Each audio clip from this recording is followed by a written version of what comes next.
Aidina Uliani dari Prodi Akuntansi A semester 5 dengan NIM 210210049 Institut Manajemen Wiata Indonesia.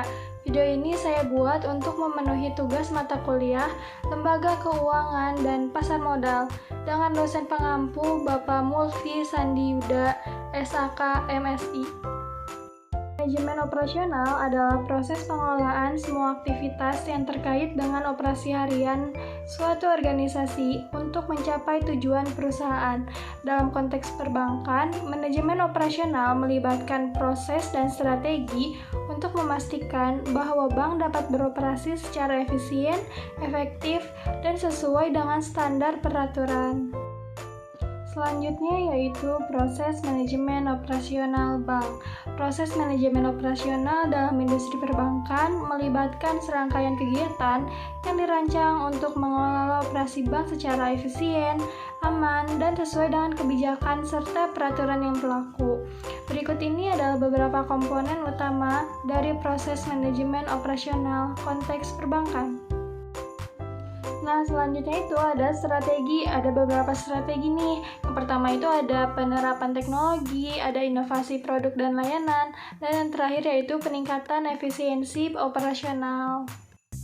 Selanjutnya ada beberapa manfaat dari manajemen operasional bank. Yang pertama itu ada efisiensi operasional. Manajemen operasional bank membantu bank mengelola sumber daya mereka secara efisien. Yang kedua ada penghematan biaya. Melalui evaluasi proses dan operasional yang ada, manajemen operasional dapat mengidentifikasi area di mana efisiensi dapat ditingkatkan dan biaya dapat dikurangi tanpa mengorbankan kualitas layanan. Dan yang terakhir yaitu keamanan dan sistem data. Perlindungan terhadap ancaman keamanan dan privasi data menjadi fokus penting dalam manajemen operasional bank. Sekarang kita membahas tentang manajemen pengkreditan bank. Manajemen pengkreditan bank memiliki peran krusial dalam aktivitas perbankan karena merupakan inti dari bisnis perbankan itu sendiri. Definisi dari manajemen pengkreditan bank adalah mengelola aktivitas pemberian pinjaman atau kredit oleh lembaga keuangan seperti bank kepada individu, bisnis, atau entitas lainnya. Ini melibatkan serangkaian langkah yang dirancang untuk menilai, mengelola, memantau risiko yang terkait dengan memberikan kredit. Setelah kita tahu apa itu manajemen pengkreditan perbankan, lalu gimana sih prosesnya? Nah, proses ini ada beberapa proses. Yang pertama itu ada analisis kelayakan kredit. Tahap ini melibatkan evaluasi mendalam terhadap aplikasi kredit yang diajukan oleh peminjam. Yang kedua itu ada penilaian risiko. Proses ini melibatkan penilaian risiko yang terkait dengan memberikan kredit kepada peminjam tertentu. Lalu yang ketiga itu ada penentu suku bunga dan persyaratan kredit. Setelah mengevaluasi kelayakan dan risiko, langkah berikutnya yaitu menentukan suku bunga yang akan diberikan pada kredit yang diajukan. Lalu yang keempat itu ada penilaian jaminan.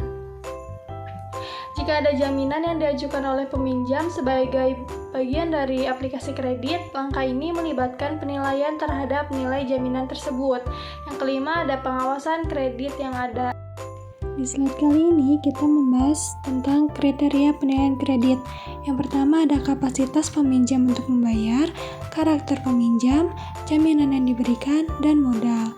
Untuk resiko dalam kreditan yaitu resiko kredit, resiko suku bunga, resiko likuiditas, dan resiko reputasi. Yang terakhir ada strategi manajemen resiko, yaitu diversiasi portofolio kredit, penggunaan instrumen keuangan devariatif, dan manajemen risiko kredit yang proaktif. Kredit itu memiliki beberapa jenis. Nah, setiap jenisnya itu memiliki karakteristik dan tujuan yang berbeda.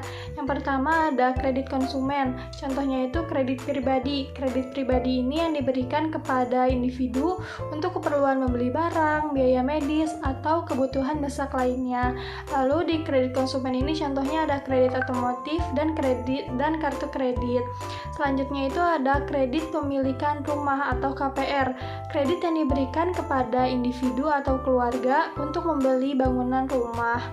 Yang ketiga ada kredit bisnis, contohnya kredit koperasi, diberikan kepada perusahaan untuk operasional, investasi, ekspansi bisnis, atau kebutuhan modal kerja. Selanjutnya ada kredit bergaransi.